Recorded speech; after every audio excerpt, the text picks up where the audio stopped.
রুশ president Vladimir পুতিনের সাথে ডোনাল্ড ট্রাম্পের বৈঠক না হওয়ার অন্যতম প্রধান কারণ রাশিয়া ফ্রন্ট লাইনে লড়াই বন্ধ করতে চায় না বলে মন্তব্য করেছেন যুক্তরাষ্ট্রের প্রেসিডেন্ট ডোনাল্ড ট্রাম্প। মঙ্গলবার হোয়াইট হাউসে দেওয়া এক বক্তব্যে এ মন্তব্য করেন প্রেসিডেন্ট ট্রাম্প।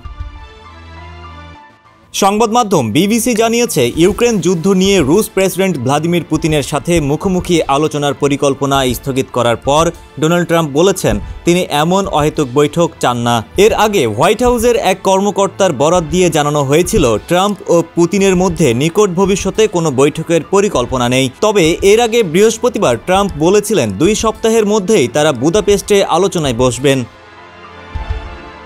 এদিকে শান্তি প্রস্তাব নিয়ে যুক্তরাষ্ট্র ও রাশিয়ার অবস্থানের বড় ধরনের মতপার্থক্য এই সপ্তাহে আরও স্পষ্ট হয়েছে।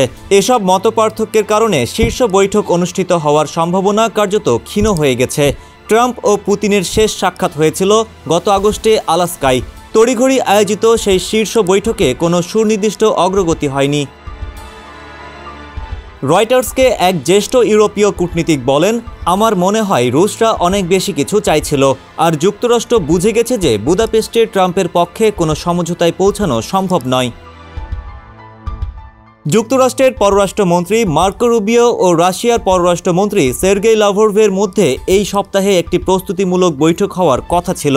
তবে হোয়াইট হাউস জানিয়েছে তাদের মধ্যে ইতোমধ্যেই একটি গঠনমূলক ফোনালাপ হয়েছে, ফলে আর বৈঠক করার প্রয়োজন নেই। সোমবার ট্রাম্প ইউক্রেনের রাজধানী কিয়েভ ও ইউরোপীয় নেতাদের সমর্থনপুষ্ট একটি যুদ্ধবিরতি প্রস্তাবকে সমর্থন জানান। এই প্রস্তাবের লক্ষ্য হল বর্তমান ফ্রন্টলাইনের সংঘাতকে স্থগিত বা স্থির রাখা। প্রেসিডেন্ট ট্রাম্প বলেন, পুতিন তাকে বলেছেন এটা যেভাবে চলছে সেভাবেই চলতে দেওয়া হোক। তবে আমি তাকে বলেছি এসব বন্ধ করো, সীমারেখা পর্যন্তই থামো, বাড়ি ফিরে যাও, লড়াই বন্ধ করো, মানুষ হত্যা বন্ধ করো। তবে রাশিয়া বারবার বর্তমান ফ্রন্টলাইনেই সংঘাত স্থির বা স্থগিত করার প্রস্তাব প্রত্যাখ্যান করেছে। ক্রেমলিনের মুখপাত্র দিমিত্রি পেসকভ বলেন, এই ধারণা রাশিয়াকে বহুবার জানানো হয়েছে, কিন্তু রাশিয়ার অবস্থানের ধারাবাহিকতা বদলায়নি।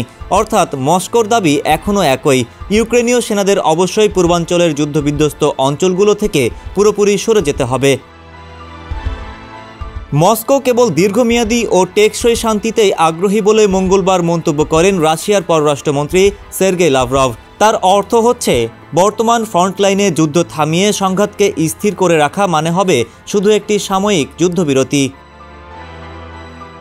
ডেস্ক রিপোর্ট, সমকাল।